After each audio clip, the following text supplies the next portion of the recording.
Are you looking for love? Are you looking for me? Are you looking for something to set yourself free? So if you're looking for love, turn on the phone or TV, because here I am. Are you ready for love? On lockdown. Hey all you cool gods and goddesses, it's that time of the week. Open your mind and fill your heart with love. Here's the angel that does it all for you, our mother's firstborn son, Cupid! Has it been a week already? Thanks for tuning into the Lockdown Living Room Comedy Show. If you don't know who I am, it's me, Cupid, and welcome to Love on Lockdown, the show that's here to fill your heart because you're gonna need more than a set of eyes and a broken brain to make sense out of these headlines. Alright, now normally I would talk about the COVID deaths and cases, but it must be okay because the stock market continues to run hot, just as the war on the dollar heats up, and more are starting to ask, how much longer can this greed-fueled rally last? Truly excellent question. And next, and you're going to love this, the Kodak caper continues. That's right, more and more are starting to notice that it looked like insider trading. Now, nothing's really going to happen, and I personally can't wait for the anticlimactic smack on the wrist, but at least it's being discussed. And why that's important is because now the truth is being shown. Now the truth is out there. And it's not, I don't believe in that because it's not true, or that's conspiracy. No, it's all out in the open now. The only thing driving these stock markets and these economies are promised loans, otherwise known as quantitative easing, otherwise known as high-risk betting. That's it. Not fundamentals, not reports, not earnings. No, nothing but just, we'll give you a whole lot of money to do this, that, or the other. So at least the truth is out there now, and the truth shall set you free, if you choose. In the cosmos, the Saturn and Jupiter conjunction draws near, and it shows as the sun shoots off another surprise flare this week. This one lasting for over 2 hours. That's a spicy meatball! Woo! And China dramatically shows the weakening magnetosphere as a fireball comes in and turns night into day. And then to further solidify the point, 3 comets from parts unknown. Parts unknown. Zoom by the sun. The shields are indeed down. Hurricane season continues to break records, and it will as the chaos above progresses, because as above, so below. And for the first time ever, a fire tornado breaks out in California, scaring more people than the Great Chipmunk Fire of 1979. Millions of California residents are facing rolling blackouts, as someone decides to throw the switch, and now the state is facing its worst power crisis since 2001, which, that's interesting. That's right around the time of the last Saturn and Jupiter conjunction, because if you're not aware, they meet every 20 years. Take a look. And before I forget once again, remember Comet Neowise? The word Neo means new, and the word wise, of course, wisdom. So that comet was new wisdom. And boy, I certainly hope so, because we're going to need some new wisdom or a new perspective or a new way of looking at things here on Earth to get us out of the mess that we're in. Whatever it takes to make us realize that we need love. And I don't know about you, but I have always envisioned a better future and a better world for our children since we only borrow it from them to begin with. I like how we were all looking up there for a while. We should keep doing that. Choose love from up above. Love from up above. Word to your mother's uncle, Spoonie. And that brings us to our Dummy of the Day! This week's Dummy of the Day is a real dumb one. Maxine Waters. She's a jackass, and her hobbies include resting bitch face, demonizing white people, and encouraging civil war. Here she is explaining how the word rioting is racist. Let's read this together. A lot of negative language gets used against black people, describing what whites often believe is true about us. That language includes lazy, criminal, and rioting. It's all negative language that's used far too often in a description of black people by folks who fundamentally don't see black people the same way they see whites and others. She then goes on to describe what's happening with the riots and calls it an insurrection. An insurrection is a violent uprising, so I'm not sure how that's better, but she's a moron who can figure her out. And in case you haven't heard, speaking of violent uprisings, next month Occupy Wall Street is planning a siege on the White House. And here's the definition of siege. Well, we'll read it together. A military operation in which enemy forces surround a town or building, cutting off essential supplies with the aim of compelling the surrender of those inside. So if anything happens at this peaceful protest next month, anybody gets hurt or anybody gets killed, I want you to remember this. Take a look at this. Maxine Waters says that's life and that's what happens. So congratulations, dum-dum. You are more than Dummy of the Day. You're Dummy of the Day. Let's just leave it at that. All right, now that this trash is out, man, let's do some laundry.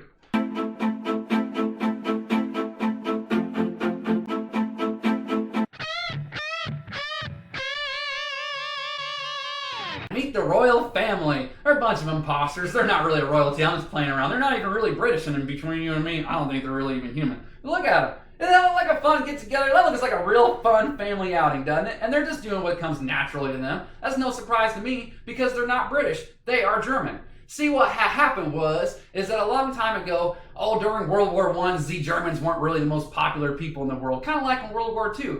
So the royal family, being German, said, this is going to be tough to pull off because no one likes a German and we're German and they may catch on to us being German and that's going to be really weird. So they said, I know what we'll do. We'll change our name. And then here's me telling you a couple weeks ago, that's an old commie trick. You know, de Blasio, they just change their name so you don't catch on. So that's what they did. They changed their German name from Wetton to a British name, Windsor, and they said, hey everybody, we're the good guys now, and it worked. And this is my favorite part about all this stuff, man, is that, see, these people, they ruled the world until we changed that. And they believe in astrology, and they believe in the stars, and they believe in all that stuff. So much so that that's why they changed the name of their family from what they did to what they did. Because the name was German, Wetten, water, wet, right, Pisces, to Windsor, wind, air, Aquarius. Help our view count. Watch last week's episode where I tell you more about that. So they participate in weird black magic rituals. They eat flesh. They drink blood. They do all that really weird shit. And in fact, in case you missed last week's episode, here's Prince Charles himself telling you that that family, including him, are descended from Vlad the Impaler. It is such a good piece of little audio. Take a listen. The genealogy shows that I'm descended from Vlad the Impaler, you see. So I do have a bit of a stake in the country. As it were. Hello, there it is once again. Every time I hear it, I love it. Prince Charles saying the royal family is descended from Vlad the Impaler, Dracula, the mass murderer, blood drinker, child sacrificer, and everybody just thinks they're adorable and still loves them. That's unconditional love. Now, where can we put that among all of ourselves? Because clearly we have it for these guys. We love them. We watch them get married. We obsess over their newborn babies. How come we don't have that same unconditional love for us? That's really strange, isn't it? Well, I tell you what, there's some dirty laundry in the royal family, and I wish we could all royal flush them down the toilet with the rest of the turds. Okay, so how about a little bit of a pick-me-up? Now let's show you something you saw once again before it happened.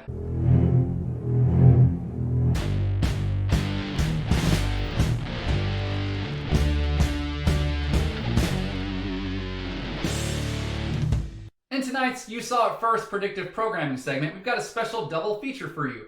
In 1993's Demolition Man, we get a glimpse of the future in a post-apocalyptic California, which has the same theme as most post-apocalyptic futuristic movies do, the human microchip, which is also associated with the mark of the beast in the book of Revelation. Take a look. So that an organically bioengineered microchip be sewn into the skin.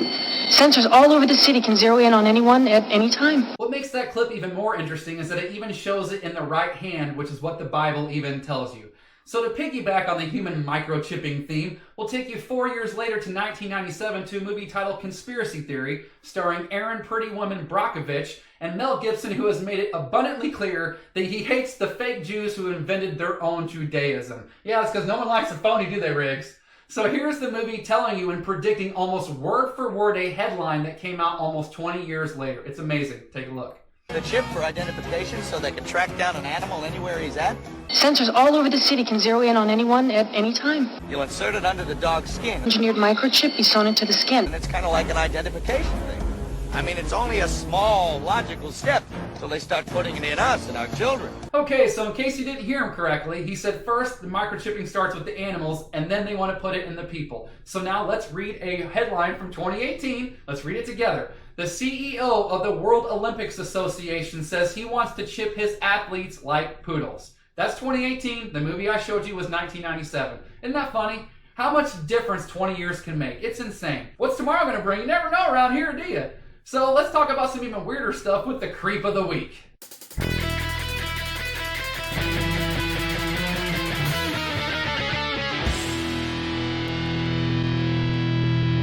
I can hardly stand it. I want to know who's the creep of the week. I said that I can hardly stand it. I want to know. All right, enough of that. So who's it going to be? Are you really serving jail time if you're out of jail 6 days a week, 12 hours a day? I mean, it must be nice. Hey, Vader, does any of that make sense to you? No. You're part of the problem. She was discovered by a talent agent, if you will, who was a regular on the Lolita Express, Jeffrey Epstein's Lolita Express. He's the one who's brought us all sorts of abused women who kept their mouths shut and then continued to perpetuate and continue on the child trafficking ring, human trafficking ring, and propaganda machine that's known as Hollywood. You know, I shouldn't expect anything less from a has-been that never was and a bunch of phony, fake-ass Hollywooders. This week's winner comes to us from Kendra. Ooh, it's a lady. Love unites, fear separates, and all you need is some love. Boo!